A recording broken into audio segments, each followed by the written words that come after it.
میں اپنے گاؤں میں ڈیرے میں بیٹھا تھا تو ایک شخص میرے پاس آیا اپنے بیٹے کو لے کر، رحم دین اس کا نام تھا، فوت ہو گیا۔ اس کا بیٹا ایک مدرسے سے فارغ ہو کر آیا تھا، مجھ سے کہتا ہے میاں صاحب، ہمیں وہاں میاں صاحب کہتے ہیں، میاں صاحب اے میرا پتر پڑھیا تو ہے پر کڑیا کوئی نہیں، ایک ان پڑھ آدمی کا تجزیہ، اے میرا پتر پڑھیا تو ہے پر کڑیا کوئی نہیں۔ دودھ جب کاڑا جاتا ہے نا تو وہ ملائی آ جاتی ہے اور وہ ذرا گاڑھا بھی ہو جاتا ہے، مزیدار بھی ہو جاتا ہے۔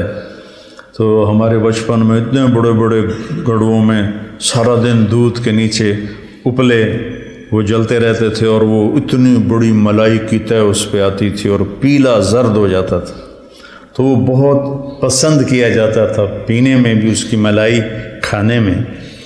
تو جو آدمی ایک اچھے کردار والا بن جاتا تھا تو اسے کہتے تھے میاں کڑے ہویا ہے۔ اب سمجھ گئے یہ مثال؟ اے میرا پتر پڑھے آتا ہے پر کڑیا کوئی نہیں۔ میں کیوں ہے کہ انتا ماں پیو نال گل کرن دا ہی ول نہیں ہم، اسے تو یہ نہیں پتا کہ ماں باپ سے بات کیسے کرنی، اتنی بدتمیزی سے بولتا ہے۔ تو یہ مٹی تے سو پڑھ کے آیا، تو میں تم سے یہ نہیں چاہتا ہوں کہ تم جاؤ تو تمہارے ماں باپ کہیں پڑھے آتا ہے پتر پر کڑیا کوئی نہیں ہوں۔ تم اپنے ماں باپ کے سامنے وخفض، جھک جاؤ، لہما جناح الذل من الرحمہ، محبت سے، جبرن نہیں، محبت سے، اور دل سے یہ دعا کرو رب ارحمہما کما ربیانی صغیرا۔ جب سے میرے ماں باپ فوت ہوئے، 88 میں میرے والد فوت ہوئے، میں نے 10 نفل شروع کیے ان کے لیے۔ 2001 میں والدہ فوت ہوئی، اب ان کو بھی 20 سال ہو گئے، 21 سال۔ میں دونوں کے لیے 20 رکعت نفل روزانہ پڑھتا ہوں۔ میں بیمار ہو جاؤں تو الگ بات ہے، سر میں درد ہلکا پھلکا ہو تو میں پڑھتا ہوں، شدید ہو جائے پھر رہ جاتا ہوں۔ تو میں 1000 نفل بھی روزانہ پڑھوں تو میں والدین کا حق ادا نہیں کر سکتا۔ ایک شخص آیا، حضرت عبید اللہ بن عمیر تابعین میں سے ہیں، کہ جی میں نے خراسان سے اپنی ماں کو کندھے پہ بٹھایا اور مکے تک لا کے سارا حج اس کو اپنی کمر پہ بٹھا کے کروایا، میں نے ماں کا حق ادا کر دیا۔ تو انہوں نے کہا ولا طلقۃ واحدہ، ایک طلقہ کا بھی حق ادا نہیں۔ طلقہ کسے کہتے ہیں کہ جب بچہ پیدا ہونے لگتا ہے تو ماں کو دردیں، کوئی لہریں اٹھتی ہیں، وہ ایک لہر آتی ہے، اس کی چیخیں نکال دیتی، پھر وہ لہر تھم جاتی، پھر دوبارہ اٹھتی ہے تو پھر اس کی چیخیں نکلتی ہیں، پھر وہ تھم جاتی۔ ایسے گھنٹوں وہ لہریں چلتی ہیں اور وہ جو ماں ہوتی ہے وہ تڑپ تڑپ کے کہیں جاتی ہے۔ تو وہ جو بے شمار دردوں کی لہریں اٹھتی ہیں، تو انہوں نے فرمایا ابھی ایک درد کی لہر کا حق بھی ادا نہیں ہوا، ولا طلقۃ واحدہ، بھی ایک کا حق بھی ادا نہیں ہوگا۔ ایک شخص نے اپنی ماں کو حج کرایا پیدل، اور طواف میں تھا تو عبداللہ بن عمر نظر آ گئے، تو طواف سے فارغ ہو کر کہنے لگا جی میں نے ماں کو پیدل حج کرایا ہے۔ وہ کافی لمبا سفر ہے اور اس وقت پہاڑ تھے، نہ سرنگیں تھیں نہ راستے تھے، پہاڑ تھے۔ تو میں نے ماں کا حق ادا کیا، تو ان کا ولا ظفرۃ واحدہ، کہ تیری ماں تجھے اٹھاتے ہوئے تھک تھک کے جو لمبے سانس لیتی تھی، یہ ظفرہ ہے، کبھی ایک سانس کا بھی حق ادا نہیں۔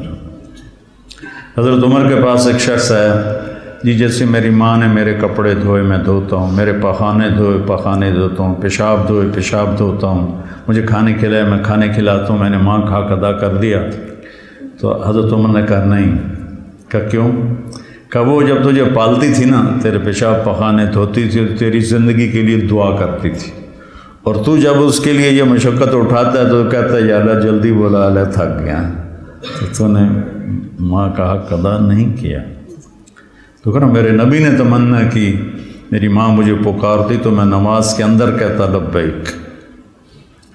تو بچوں آپ ابھی بچے آپ کے ماشاءاللہ والدین زندہ ہوں گے انشاءاللہ، اللہ خیر کرے. کسی کا فوت بھی ہو جاتا ہے تو اللہ کی تقدیر ہے. تو یہ میرے رب کا ایک اس کو اتنا دہرایا اللہ نے، پورے قرآن میں دہرایا ہے، پورے قرآن میں دہرایا کہ اپنے ماں باپ کے ساتھ وہ جو وصایا ثلاث ہیں، اللہ تشرکوا باللہ شیئا وبالوالدین احسانا. وہاں بھی سورہ انعام میں 3 وصیتیں قرآن میں آتی ہیں. تو پہلا ہے شرک نہ کرو، اور پھر بالوالدین احسان، والدین کے ساتھ احسان کرو.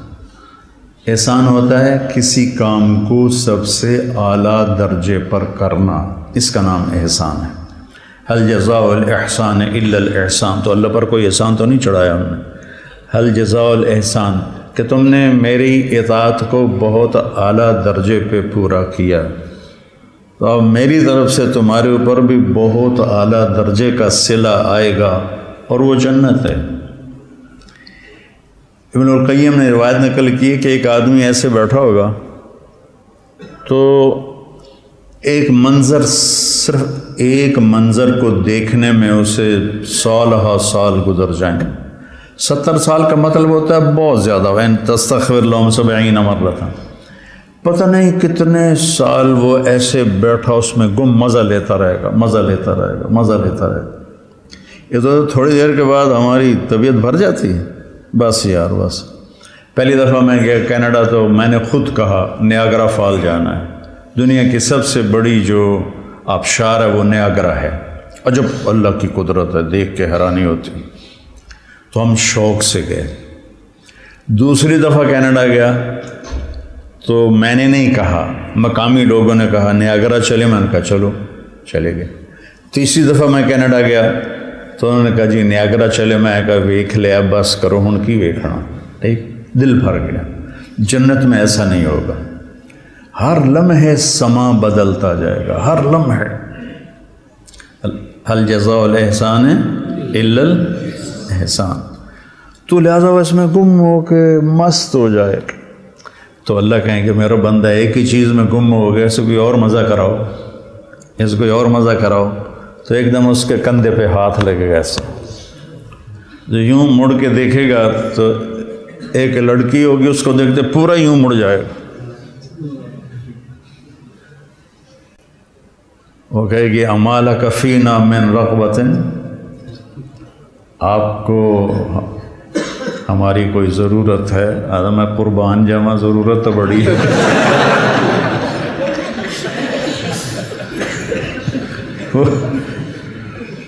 وہ کہے گا تو ہے کون؟ تو میری جنت میں سے نہیں ہے. تو وہ کہے گی انا من اللواتی قال اللہ تعالی ولدینا مزید. میں ان میں سے ہوں جن کے بارے میں تیرے رب نے کہا ہے صرف ایک دفعہ دینے کے بعد بس نہیں کروں گا. ولدینا مزید، دیتا ہی جاؤں گا، دیتا ہی جاؤں گا، دیتا ہی جاؤں گا. هل جزاء الاحسان الا الاحسان. تو وبالوالدین احسان کہا ہے، خدمت نہیں کہا، اچھا سلوک نہیں کہا. سب سے اعلیٰ درجے کا جو سلوک تم کر سکتے ہو کرو. میرے والد تبلیغ کے مجھے گھر سے نکالا تو قائل کیسے ہوئے؟ جب میں رائمنڈ سے آتا تو ان کو جسمانی خدمت کرتا تھا. حالانکہ نوکر ہوتے تھے، دبانے والے، تیل لگانے والے، سارے کام کرنے والے. لیکن جب وہ رات کو لیٹتے تو میں نوکروں کو بھگا دیتا اور میں اکیلا ان کو دباتا تھا، پھر ان کے سر میں تیل لگاتا تھا. اس خدمت نے ان کے دل کو رام کر دیا، کیونکہ پہلے میں ذرا گستاخ تھا، بدتمیز تھا.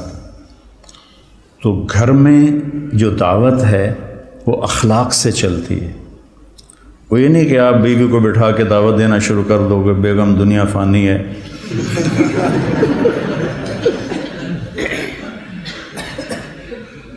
تو گھر میں جو آپ کا سکہ جمے گا جھک جانے سے جمے گا. ماں باپ کے لیے چائے بناؤ، کپڑے دھو، ان کو دباؤ، ان کے سر میں تیل لگاؤ، ان کی آنکھ کا اشارہ سمجھو، تو میں سمجھوں گا کہ آپ نے صحیح قرآن پڑھا ہے۔ اور رشتہ داروں میں بھی زبان سے دعوت نہ دیا کرو، اپنے اخلاق سے، چونکہ رشتہ دار سب سے مشکل ہوتا ہے تعلق قائم کرنا رشتہ داروں میں۔ جب بھی تو اللہ نے اتنی آیات اتاری ہیں اور اتنی احادیث ہیں، تو اس میں سب سے مشکل ہوتا ہے رشتہ داروں سے تعلق قائم کرنا، کہ وہ رویے ٹکراؤ ہوتا ہے۔ تو اس میں آپ کے اخلاق، آپ کی تواضع، آپ کی عاجزی، کوئی ان میں سے بدتمیزی کرے تو آپ کا برداشت کرنا عموماً، اور والدین خاص طور۔ لیکن اس میں ایک بات کی احتیاط رکھنی ہے کہ کل کو اللہ آپ کی شادی کروائے تو شادی بیوی کے معاملے میں احتیاط کرنی ہے۔ آپ کے ماں باپ کا آپ پر پورا حق ہے، لیکن آپ کی بیگم پر ان کا کوئی حق نہیں۔ میں بچیوں سے بھی کہتا ہوں کہ تم اپنے ماں باپ کو چھوڑ کے آ گئی ہو، اب اپنے خامد کے ماں باپ کو اپنے ماں باپ بنا دو۔ اور خامد کے ماں باپ سے کہتا ہوں کہ تم نے اپنی بیٹیوں کی شادیاں کر کے روانہ کر دیا اور تمہاری حویلی خالی ہو گئی بیٹیوں سے، تو تم ایسا کرو کہ یہ جو بہو آئی ہے اس کو اپنی بیٹی بنا لو۔ جب اس کو بہو کی نظر سے دیکھتی ہو تو پھر تمہارے اندر حسد پیدا ہوتا ہے، غصہ پیدا ہوتا ہے۔ اسے بیٹی کی نظر سے دیکھو، یہاں تمہاری جگہ، اس بہو کی جگہ تمہاری بیٹی بیٹھی ہوتی تو تمہاری نظروں میں کیا پیار ہوتا۔ جب بیٹی کو تم نے روانہ کر دیا ہے، اب پیچھے یہ تمہاری بہو آ گئی ہے، تو اس کو وہی نظر دو جو اپنی بیٹی کو دیتی تھی، تو گھروں میں خوشیاں۔ تو ماں باپ کا تمہاری بیوی پر کوئی حق نہیں ہے، لیکن میں نصیحت کرتا ہوں بچیوں کو کہ خامد کے ماں باپ کو عزت دو، ان کی خوشی سے خدمت کرو، اگرچہ تمہارے ذمے نہیں، لیکن کرنا تمہارے لیے اجر و ثواب کا باعث ہے۔ اور بچی کے ماں باپ سے کہتا ہوں، دیکھو پوری ہدایہ جیسی کتاب میں بھی ساس کا کوئی حق نہیں لکھا ہو، ساس سسر کا کوئی حق لکھا، باب الخواخ ہے کوئی؟ کیوں جی مولوی زبیر صاحب، باب الخواخ کوئی نہیں ہے۔ خامد اور بیوی کے حقوق، اولاد کے حقوق، تو میری ذمہ اپنی ماں باپ کی خدمت ہے۔ میری بیوی خوشی سے تیار ہو جائے تو اس کا احسان ہے، اس کی نیکی ہے۔ زبردستی کر کے میں کروں ورنہ میں تجھے نکال دوں گا تو یہ ظلم ہے۔ ماں باپ کے کہنے پہ طلاق نہیں دینی، طلاق دے دو بڑی نافرمان ہے۔ اپنی بیٹی کے لیے کہتے ہیں وہیں رہو، وس کے رہو ساڑھے کو نامی، اور بہو کو کہتے ہیں طلاق دے دو اسے، کسی کی بیٹی ہے۔ تو اس میں اعتدال کا راستہ اختیار کرنا یہ آپ لوگوں کے ذمے ہے۔ اور جب بھی بیوی کی تمہیں شکایت سننے کو ملے، پہلے تحقیق کرنا، پھر کوئی بات کرنا۔ عموماً شکایتیں غلط ہوتی ہیں۔ ایک ہماری رشتے میں پڑنانی تھی، رشتے میں مجھے ابھی پتہ ہی نہیں کہ وہ میری کیا لگتی تھی، تو وہ آئی میری نانی کے گھر، تو اندر پردے نال اس کی بہو پیچھے آ رہی تھی۔ میری نانی نے آندی ہے تو میرے کو پوچھنا ہے اے تھوڑا رنگ پیلا کیوں ہو گیا ہے؟ یہ انہوں سمجھا رہی ہے کہ تو میرے کو پوچھنا تھوڑا رنگ پیلا کیوں ہو گیا ہے۔ اچھا، وہ میری نانی کا ان سے کوئی بانجی بھتیجی کا رشتہ تھا، تو انہوں نے کہا جی ٹھیک ہے جی نانی جی۔ وہ پیچھو بہو آ گئی، سلام دعا کے بعد وہ کہنے لگی خالہ جی تھوڑا رنگ بڑا پھکا پی گیا، ہاں نہ دودھ پلائندی ہے، نہ چاہ پیوائندی ہے، نہ انڈے کھوائندی ہے، نہ روٹی دا پوچھدی ہے، نہ پانی دا پوچھدی ہے۔ اگو وہ بھی تھی، یہ کودے 9 تو وہ کودے 13، سی کا بھائی بگھیرا، یہ کودے 9 تو وہ کودے 13، اگو اس نے بھی لے لیا ہاتھوں ہاتھ، ہر شے کھا جانی ہے تو ہلی پہ آنی ہے، میں تین کچھ نہیں پوچھ دیا۔ تو بیٹا یہ ایک زندگی ہے جو میں کوشش کرتا ہوں کہ آپ وہ زندگی سیکھیں۔ کیف عاملہم بھی اسی لیے نصاب میں داخل کی کہ آپ کو پتہ چلے کہ زندگی گزارنی کیسے۔ اللہ نے شروع سے مجھے ایک بڑی فیملی میں پیدا کیا، بچپن سے نوکروں کی بہتات، میری شادی ہوئی، ٹھیک ہے، میری بیوی فیصل آباد، اور اس وقت دیہات، کچی سڑکیں، 83 میں بجلی بھی اس وقت کوئی نہیں تھی۔ وہ بیچاری گھبرائی ہوئی، ایک ہماری جانگلی زبان اسے سمجھ میں نہ آئے، وہ یہاں فیصل آباد کی، وہ گھبرائی ہو، میں اس کو حوصلہ تسلی کے لیے بڑی ہمت افزائی کرتا، تو پوری ایک کچہری لگی، پھوپھیاں ماسیاں کٹھیاں۔ اچھا، میری ماں کو میرے والد چولہے پہ نہیں بیٹھنے دیتے تھے، زیادہ سے زیادہ یہ تھا کہ وہ جب سالن پک کے آتا تھا تو وہ تقسیم کر دیتی تھی، ورنہ وہ بھی نوکرانی کرتی تھی۔ تو میرے والد یعنی میری ماں کا بڑا احترام کرتے تھے، وہ کہتے تھے نوکر کیڑے کس واسطے جے تم ہی چولہے تے جاتے بہ جانا، تم چولہے تے نہیں بہنا۔ تو اب یہ میں اپنی آنکھوں سے دیکھ کے پروان چڑھا ہوں۔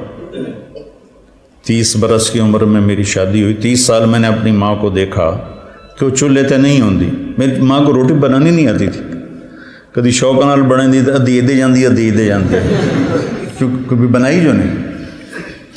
اب مقدمہ ہو رہا ہے، ماں تیری چولہے تے سڑدی پئی ہوندی ہے تے بیوی تیری ٹھک کے منجے تے بیٹھی ہوندی۔ یہ میرے گھر میں ہو رہا ہے، ماں تیری چولہے تے سڑدی پئی ہوندی ہے تے بیگم تیری ٹھک تے منجی تے بیٹھی ہوندی ہے۔ میں ہس پیا، میں کہ میری ماں کداں چولہے تے سڑی ہے، میں بھی تھائیں جمیا تھائیں وڈا ہویا، میں دسو تو صحیح میری ماں کداں چولہے تے سڑی ہے۔ یہ ہماری معاشرت ہے، تو اس سے آپ لوگوں نے پرہیز کرنا ہے، عدل کرنا ہے، الگ رہنے کا انتظام کر سکو اسبابوں تو بہت اچھا ہے، اکٹھے رہنے کا ہے تو پھر بیوی کو پناہ دو، اس کو اپنے ماں باپ کی شدت سے بچاؤ، بیوی میں بدتمیزی ہے تو ماں باپ کو بچاؤ۔ بعض لڑکیاں ایسی بدتمیز ہوتی ہیں، ایسی زبان دراز ہوتی ہیں کہ نہ کسی کی عزت کو دیکھتی ہیں، نہ کسی کے مقام کو دیکھتی ہیں، اور بہت ہی لمبی زبان۔ ایک دفعہ ساتھ 2 واقعے میرے ساتھ پیش آئے۔ ایک عورت، ایک دوست نے کہا کہ ایک خاتون آپ سے ملنا چاہتی ہیں، اس کے خامند کھرب پتی ہیں، کھرب پتی، کہ ملا دو۔ وہ آ گئیں، 50 سال پلس ان کی عمر تھی، تو بیٹھتے ہی رونے لگیں۔ ایسا ہوتا ہے ابھی پہلے کوئی دکھڑا سنائے پھر وہ بیٹھتے ہی رونے لگے کہ لوگ سمجھتے ہیں میں بڑی خوش قسمت ہوں، بڑے مالدار کی بیگم ہوں، لیکن میں اس دولت کو کیا کروں، میرے خامند کا سلوک ہی اچھا نہیں میرے ساتھ، تو میں اس دولت کو کیا کروں۔ ٹھیک، اس سے کوئی چند ہفتے بعد میں کراچی جا رہا تھا، جہاز میں ایک نوجوان بڑا خوبصورت میرے پاس آ گیا، کہنے لگا مولانا صاحب اللہ نے مجھے سب کچھ دیا ہے، رزق دیا ہے، گھر دیا ہے، دولت دی ہے، لیکن میں اپنی بیوی سے اتنا تنگ ہوں، اس کی 30 فٹ لمبی زبان ہے۔ میں کہا 29.5 فٹ کٹ دے، باقی 6 انچ منہ میں چڑھانا۔ اس کی 30 فٹ لمبی زبان ہے۔